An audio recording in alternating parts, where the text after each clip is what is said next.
I hadn't planned on returning to Eldridge. I told myself I had a reason, a property to settle, a memory to confront, a fleeting curiosity. But deep down I knew it wasn't the reason. Some part of me had always known that if I came back, the town would remember me in ways I wasn't ready for. The fog that clung to the hills surrounding Eldridge seemed to sense my hesitation, curling along the roads like fingers reaching for a trespasser. The drive from the highway to the town felt impossibly long. Every mile stretched farther than memory allowed. Fog thickened with every turn, swallowing the edges of the road and the faint lights of the dashboard. The radio succumbed to static halfway through the forested stretch, as if it too had been warned not to speak here. My phone showed no signal, no notifications, no time. Clocks were irrelevant. Time itself seemed to fold in on itself, and the familiar landmarks of the forest became strange and alien. I gripped the wheel tighter, realizing that leaving now was no longer an option. The town's welcome sign loomed through the fog, crooked and splintered. Its letters had faded to gray, though the population count, 3,214, appeared oddly fresh, as if freshly painted to hide what had been lost. I slowed the car, staring. Something in me recoiled at the number. It was smaller than I remembered, yet it was perfectly neat, too precise. A warning disguised as a greeting. My chest tightened. The car continued forward, but I felt the first insistent pressure of the town's memory pressing against me. Main Street was silent, not the comforting silence of an empty town in the early morning, but a deliberate, controlled quiet. Lights glowed behind the windows of shops and houses. Doors opened and closed without occupants, and cars were parked neatly along the curbs. No voices carried across the sidewalks.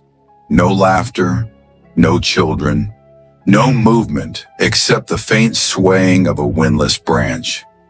It felt alive in its stillness, as if the town were observing, measuring, waiting for me to make a mistake. I parked near the square and stepped out. The air was thick with damp leaves and the earthy tang of old rain. Somewhere nearby, a bell rang once, metallic and precise. Not a church bell, not a clock. Just a note, sharp and lingering, that seemed to echo in the fog. I didn't remember which way the bell came from. Perhaps no one had rung it at all. I wandered to the diner on the corner. The bell above the door rang as I entered. The smell of coffee and fried grease met me, mingled with something metallic and old that I couldn't place. Behind the counter, a man looked up immediately, and I realized with a chill that he had been expecting me. His eyes didn't merely glance at me. They studied, measured, as if weighing the weight of my soul. "Evening," he said. The voice was calm, practiced, friendly, but there was an edge, a recognition that made the hair at the back of my neck prickle. "Evening," I answered. I drifted toward a booth, hands clasped over my water bottle. I noticed the bulletin board behind the counter. Flyers for bake sales, town meetings, lost pets. Familiar announcements, but no obituaries. Not a single death notice. No signs of mourning, no acknowledgement that life had ended in this town. I froze, realizing with a shiver that the town itself refused to remember death. "I'm back for a visit," I said. My voice sounded hollow even to me. "My mother, Margaret Hale, she lived here." The man's gaze flickered briefly, then smoothed out into blankness. "I don't know that name," he said politely, too smoothly. "She passed away last week," I said, voice tight with unease. There was no reaction. Nothing flickered in his face.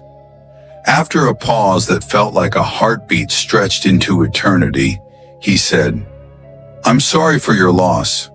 Are you staying long?" "Yes," I said. "I think so." He handed me my change. "Then welcome home." "I'm back for a visit," I said. My voice sounded hollow even to me. "My mother, Margaret Hale, she lived here." The man's gaze flickered briefly, then smoothed out into blankness. "I don't know that name," he said politely, too smoothly. "She passed away last week," I said, voice tight with unease. There was no reaction. Nothing flickered in his face.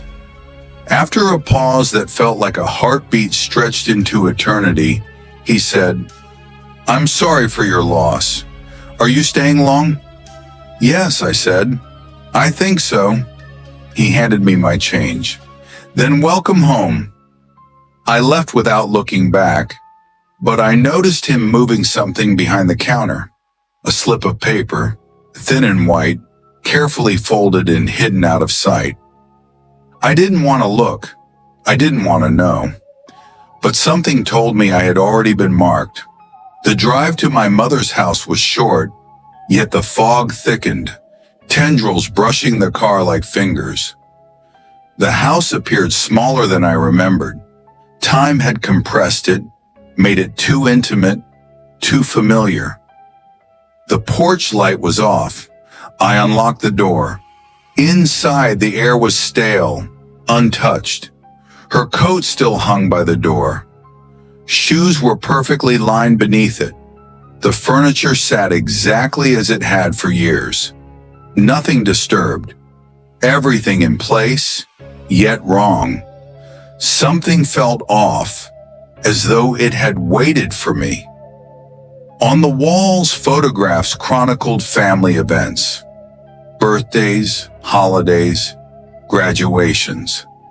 I stopped in front of one that demanded my attention.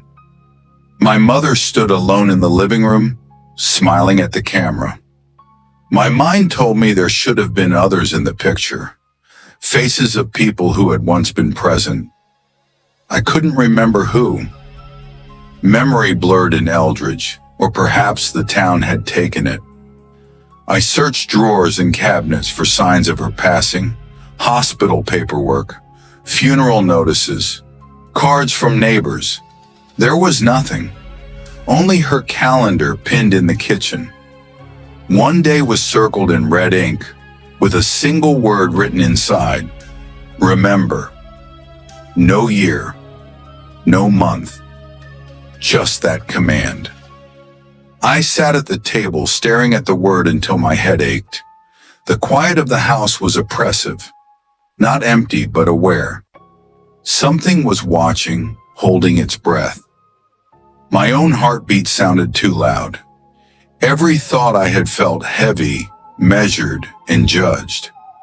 Night arrived without warning. The fog outside thickened, illuminated only by street lamps that did little to pierce the mist. Shadows stretched and twisted with the light, forming impossible shapes. Every time I closed my eyes, fragments of memory evaporated. Names, faces, conversations I once remembered. Eldridge was erasing pieces of me already. At 11:47 p.m., the town went silent. Not gradually, not naturally, instantly. The wind stopped. The faint hum of electricity died. Even the nocturnal animals ceased their calls. Only the fog moved.